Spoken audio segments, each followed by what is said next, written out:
December 11th, 2013. This is Edible Acres with a discussion partially for my benefit so I can document what I've done today, and also just to share some notes and ideas of what I suspect might be a really neat way to do hardwood cutting propagation in the fall and winter months in a cold climate.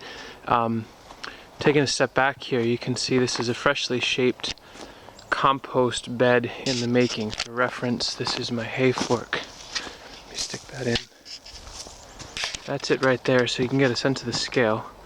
Bunch of truckloads of horse manure, horse bedding, wood chips, straw, waste hay, coffee grinds, urine, food scraps, all that kind of stuff. Just been bringing it. And I've done this last year, and I made pretty much 100% of my potting mix, which was awesome.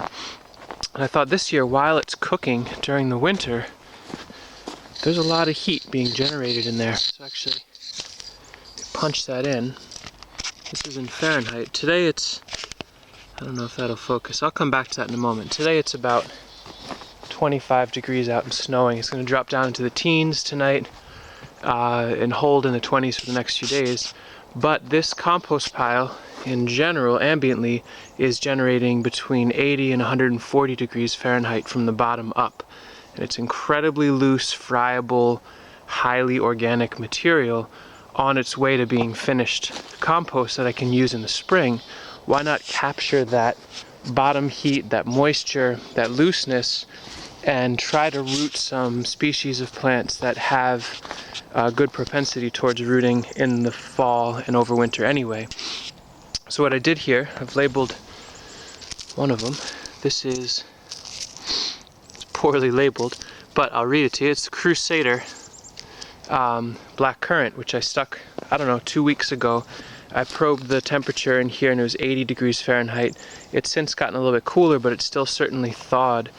If it works, I've got a bonus, I don't know, if 80, 100 black currants that in the spring, when I need the compost and I want to go through with my hay fork and turn it, sift it, and use it for my potting mix, as I get into this area, if they're rooted, great, I'll pot them on in what I'm getting out of the mix. If they're not rooted, I'll throw it back into my compost and let them compost down. Kind of extrapolating out, this is a pretty large grid, but my thought is, well, if I'm going to be lifting them come March or April, and hopefully they just have good heels on them and some proto-roots, some starting to root, they don't need huge, luxurious spacing. So I shaped this bed, dug down into the unfinished compost, dumped it in, and into here I stuck a ton of stuff. I mean, like 1,000 cuttings of bands of large sweet Nanking cherry, blue false indigo bush, and I just jam these suckers in. I mean, like groups of 50 in a spot, and I figure I can just keep adding loose compost on top. I've got an autumn olive that presents fruit and holds it through the winter, which is incredibly promising to have fresh fruit just on a stalk through the winter. 2 different varieties of Nanking cherries that have promising genetics, really nice heavy fruit set. Another autumn olive, which is one of my keystone nitrogen fixers for my compost zone. This thing makes, the fruits are pretty large because it's so incredibly well fed. And for it being mid-December, to be able, I know autumn olive, it's an invasive species, it's going to destroy the world. I'm eating lycopene-rich, vitamin C-rich, fresh fruit off the stalk while I'm working in my compost area until February out here. So if that invades my property and I have to deal with hundreds and hundreds of pounds of super medicinal fruit through the winter, so be it. Anyway, I don't know if you can see this. That's 80 Fahrenheit. So this is right around 88 to 90 degrees Fahrenheit. So basically it's like a tropical rainforest underneath these. I suspect they'll be able to really heal up and put on some roots before spring. But I can always put a plastic tarp over this whole thing with separators if I really want to get it warm in there, but I'm going to try to keep it passive. When I shaped up this bed, Same idea, I'm going to do super high density. I'm going to do my willows, my hybrid poplars. There's a hybrid poplar, I don't know if you can see it from here, but it's about 30 yards in front of me. It goes up and up and up and up. That tree's been in the ground here for 4 years. I think it's over 30 feet, 35 feet. So I'm gonna take a ton of cuttings of that sucker. That's insane amount of biomass so fast. And there's a beautiful corkscrew willow over here that I'm seeing people pay $40 a piece for these like 2-gallon pots with rooted cuttings. I'd like to be able to make them available to people much cheaper. So yeah, if this works, the risks are low.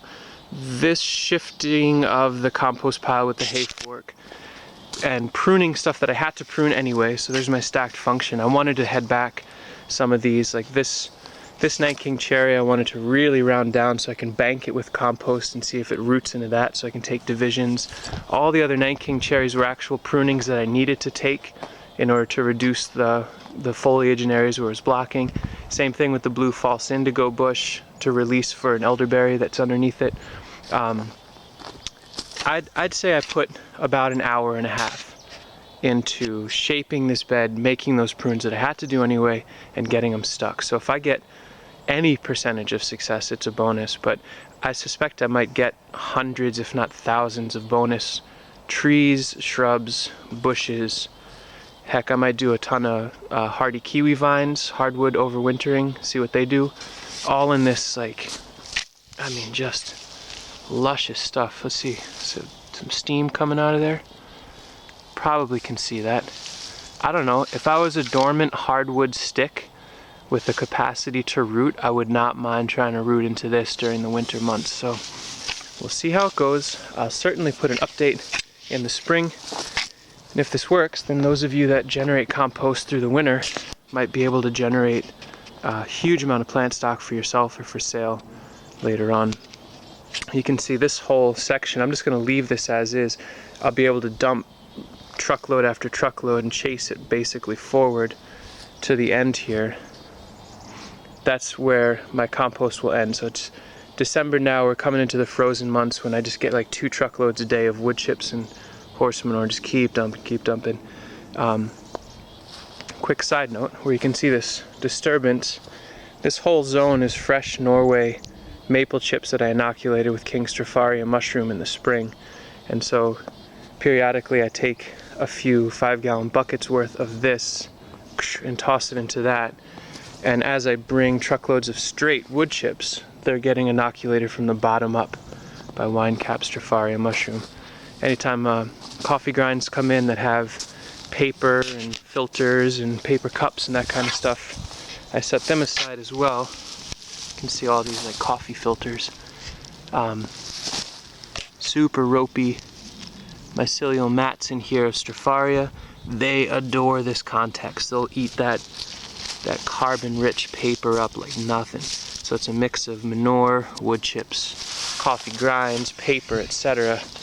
And so these become my mycelial lenses, if you will, that can be popped off and spiked into the bigger context and drawn out from here, where I can really keep on top of it and keep it fresh, have tons of fresh wood chips, keep them running and running and running, and then take wheelbarrow loads of that and start really seriously spiking the forest. So in a year or two, if I keep playing that pattern, I'll have about 6 acres of wine cap myceliated forest. And who knows, if I can keep up with the input of wood chips and carboniferous type stuff, I could have tens of thousands of bonus pounds of mushroom. We'll see.